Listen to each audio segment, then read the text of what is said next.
old-fashioned video log on the Calvinist-Extremist God Lottery.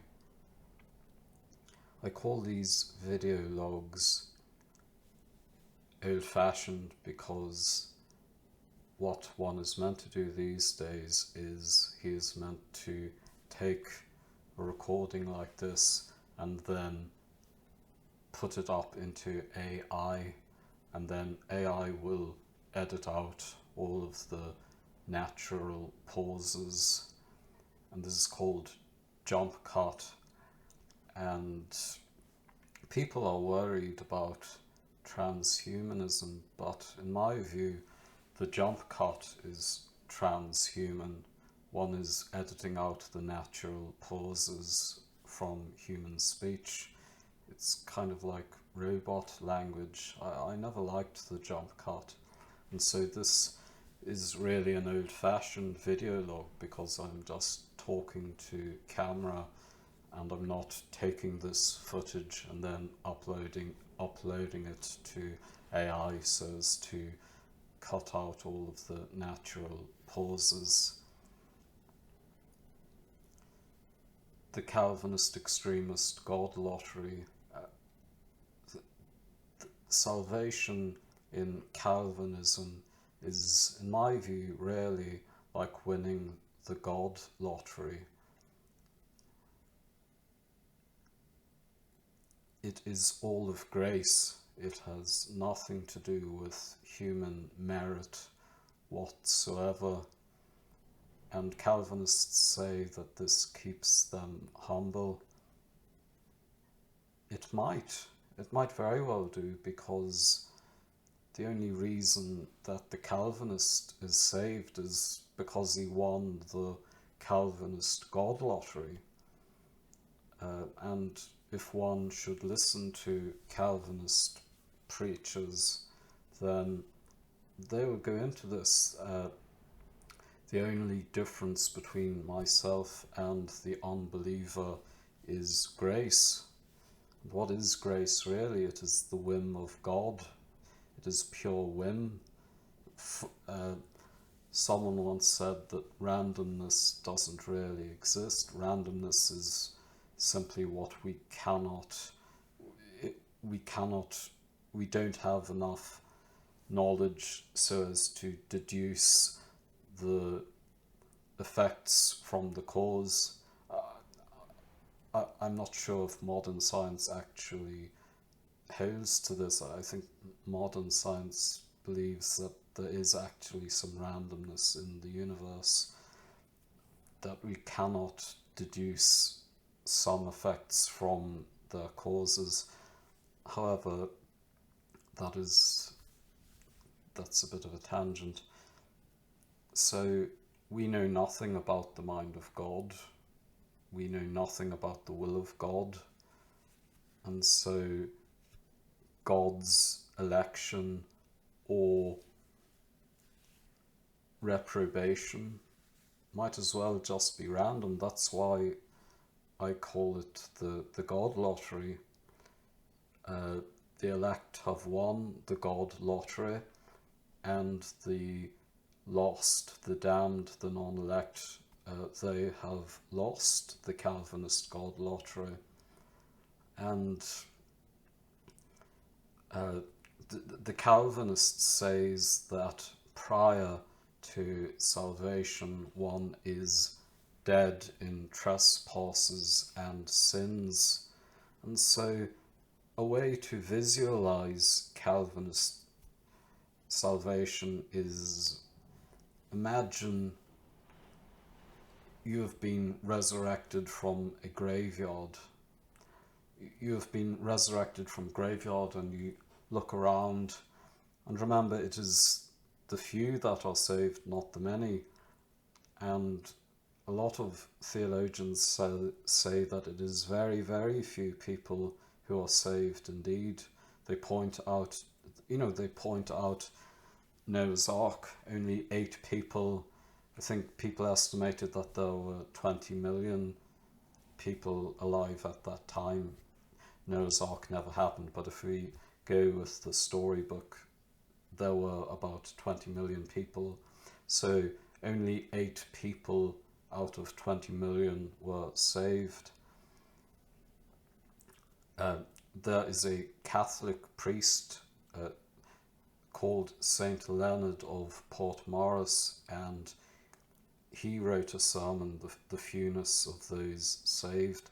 That was one of the things that kind of got me thinking, as a traditionalist Catholic, do I actually want this to be true? Do I really want only a few, a very, very few people to be saved and the rest of humanity to be burning in hell forever? Do I really want that to be true? It's not just that there is a minority of people saved, but it's very, very few indeed. And Catholic and Protestant theologians would also point to the Exodus. I think that it's something like there were 600,000 men, which means that there must have been at least 2 million people, but I think at the end only a handful of them got into the Promised Land. 2 million set out from Egypt. Only a handful of them got into the Promised Land. Not even Moses was allowed by God into the Promised Land. So the number of the elect are very, very few indeed. So this is why I say, if Calvinism is true, there could be one person saved in the graveyard. The graveyard could be full of bodies, but only one person won the Calvinist God lottery. So imagine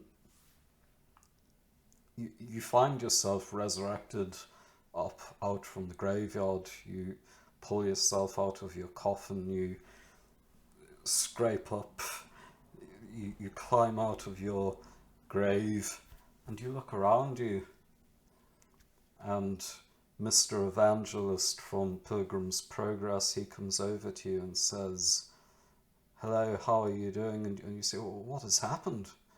And Mr. Evangelist says to you, "You've been elect." And "I've been elect?" And Mr. Evangelist from the Pilgrim's Progress, he says, "Yes, you have been elect. I'm now going to hand you over to the Shining Ones, or the angels, and they will bring you up to the celestial city." And you look, so I'm elect, I'm going to heaven, I'm going with the Shining Ones to the celestial city. And Mr. Evangelist says, yes, you've been elect. It is all of grace, nothing you did, nothing that you merited. It is all of grace, lest any man should boast. And you are about to skip merrily out of the graveyard and join in the rapturous chorus with the Shining Ones, or angels, the glorious ascent of Mount Zion to the celestial city. But then, all upon a sudden, you ask yourself, but what about the rest of the people in this graveyard, Mr. Evangelist? There must be at least 1,000 bodies in this graveyard. I know it's only a country church, but there could be 1,000 bodies here. And Mr. Evangelist says, yes, they weren't elect. God didn't elect to save them. They shall be resurrected unto judgment. And then Jesus Christ will say to them, the heavenly king in the Pilgrim's Progress, the good king will say to them, depart into everlasting fire. I never knew you. I never knew you. And that kind of puts a slight spin on things. But imagine how grateful you would be. Out of 1,000 people in the graveyard, you were resurrected and you're going up to the celestial city in the sky for happy, happy, fun times. But everyone else, not only, I mean, it's not just that they are being left in the graveyard. No, they are going to be resurrected, and then they are going to be sent into eternal fire to be tortured forever.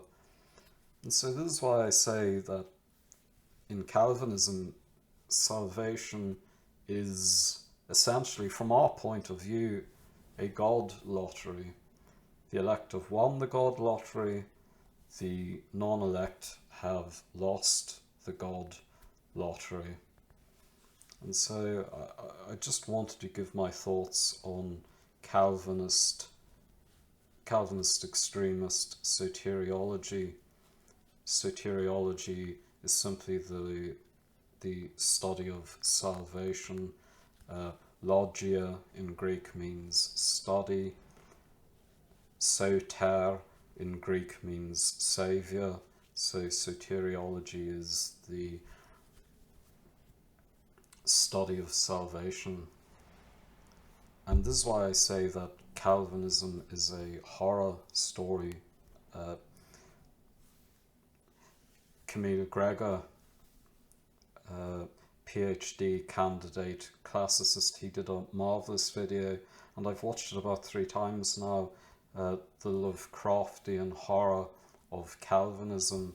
And this is why when I go to bed very often I listen to Calvinist sermons and Calvinist audiobooks. I used to go to bed listening to creepypastas because I liked a good horror to get me off to sleep.